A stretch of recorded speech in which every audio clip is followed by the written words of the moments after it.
Raiders Chiefs, baby. It's going to bring it out of you, man. Especially, we started off a little slow, had some calls not go our way, and got not only us fired up, but that entire stadium fired up. And Arrowhead had our back, so we just rallied together and really fought through that one. When it is an emotional game like that, how much does it sort of get you going? I mean, I feel like I'm always trying to be fired up, trying to bring the energy as a leader on the team, but to get that energy and focus going in the right direction, that's the biggest thing, and that's where we lean on Coach Reed, Coach Bieniemy, our offensive staff, or at least on the offensive side of the ball, to keep it composed, don't let it get too emotional, and just play with a lot of passion for the guy next to you. It looked like you were trying to calm Andy down at one point when during sort of anger about that call. Is that a little different dynamic? I've never tried to calm that guy down. Once the Big Red gets fired up, baby, we're rolling. I promise you that. You ever seen him that mad? A few times. A few times. Maybe not for the right reasons, but. You've never had 4 touchdowns in a game. I know that you're a big team guy, but at what point did maybe you start to realize, like, this could be one of the more special nights of my career? I'm not even thinking about it like that, man. It was a fun game to see everybody rally together like that, being down, what was it, 17, I think? Nobody cracked, nobody, you didn't see doubt in anybody's eyes. All it did was just, almost build the beast, made us kind of rally together, circle the wagons in a way, and just and fight for each other. And when you see that out of us, man, it's we know we can play some good football when we have that kind of mentality. You've been part of teams that come back from deficits in previous years, but this was the first time for this group. Mm-hmm. Any part of you wondering how this group would do in that kind of situation? We got a lot of hard workers, man, and on top of that, we got a veteran offensive line. We got a veteran quarterback, the best one in the biz, and a lot of receivers that have been in tough positions before. Marquez had an unbelievable game. Can't say enough about his work ethic and what he's brought to this team, both as a mentality and and just as a veteran leader. And then you see Juju making big plays downfield. McCole, obviously a staple for the past couple years for us, has been in those adverse situations, fought through, found ways to win, found ways to have success. It never once, doubt never seeped in with this group. And it's because we got a lot of veteran guys that know when times get tough, we just rally and stick together. You talk about the rallying and stick together. When things aren't going right, who has the main voice in that, or is it just a collective? It's a collective. It's a collective group. You saw some passion out of 1-5 today. That got me going even more than I already was fired up. From there, Orlando Brown is an unbelievable vet to have on that offensive line. I can't say enough about what his mentality is. And then all 5 of them today rallied together and found a way to stop the pass rush so the Pack can get the ball downfield. Smart guy, one of the biggest guys out there to enforce his will. When he starts talking, everybody listens. He's had a bunch of success in this league and a bunch of success as a football player. We know the family tree, and it's so much fun to play with a guy like that, knowing that, when times do get rough, we got somebody on the O-line, a dog on the O-line that's going to be able to rally the group.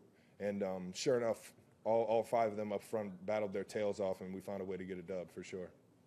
Travis, it was the 8-yard touchdown. You cut out right and then dragged across. It looked like you got a couple stiff arms in. You just take us through that play a little bit. It looked like you were almost looking for contact. Yeah, I feel like once you get in the red zone, the windows get tighter. You got to play more physical. You got to, there's just a mentality that you have to bring, and we saw the past couple weeks, especially last week. Everyone loved to talk about how Pat is, the magic Mahomes that he is. The play's never dead, man, and you'll forever see us working until that whistle blows or until the play's dead, and it's just a mentality that we have. I know that as creative as he is, he's going to find a way to get anybody the ball in the right position. And sure enough, I caught my momentum going across field, knowing that everybody was flowing to the side that I had caught the ball on. And then from there, got a huge block by McCole. And sure enough, just made a couple guys miss to be able to get in there. Last four. Right. I suppose McColl's going to want that to be a pancake. I don't know. Grade that out. In there. Listen, that's looked like a pancake to me from my angle. When you're talking about Orlando and I think Wiley too, when things were looking tough early for them, how hard is it for tackles in particular to switch that momentum against good pass rushers like that and to turn the tables during? I mean, both our tackles are pros. Both of them have a dog mentality. It's going to take more than just one sack to be able to get them off their game or to be able to get in their head. Obviously, there's things we can do offensively that can slow that down with a great run game. I know a lot of what the Raiders were trying to do was to slow me down at the line of scrimmage. They were using their best pass rushers to try and hit me before the ball or before I even got into route. Using that to our advantage, things like that. It's just I think that over the course of a game, you start to get comfortable against the guys you were playing against. You know, hats off to the Raiders. They came out with a lot of energy, with a lot of fight, and like they maintained that throughout the game. But I just feel like when we're playing our tails off, playing for each other like you saw, it's going to be a 4-quarter dogfight, and we're fortunate enough to come out with a win tonight. Travis, you talk about that, and as you mentioned, you all were down 20 to 10, obviously, what happened with Tristan. What's the message that Andy Reid, especially knowing, like you said, he was fired up, what was the message that he gave you all going into the locker room and coming out of the half? One play at a time. One play at a time, rally together, and find a way. And he knew he didn't have to say too much. There were a lot of guys. He felt I think everybody kind of felt the disappointment almost, and that fired us up to go out there in the second half and just finish how we finished the first half, if that makes sense. Travis, earlier in your career, I'm sure it was a bit odd or a bit difficult to go through a double team, especially going up against a team like New England, knowing it's a defensive principles that are being applied today. Just how much do you enjoy that challenge of maybe, as you said earlier, sort of flipping, using these double teams to the offense? I love it. I love it. Bring it, man. Bring it. I'm going to make it so you got to bring a triple team. That's my mentality. I still try and find ways to get open. I still got to be able to, be there for the quarterback on time. And I take pride in, even if they're trying to hit me at the line of scrimmage, be able to get through that, still get into route, and still be on time. And it's just, it's a mentality, man, that never be stopped.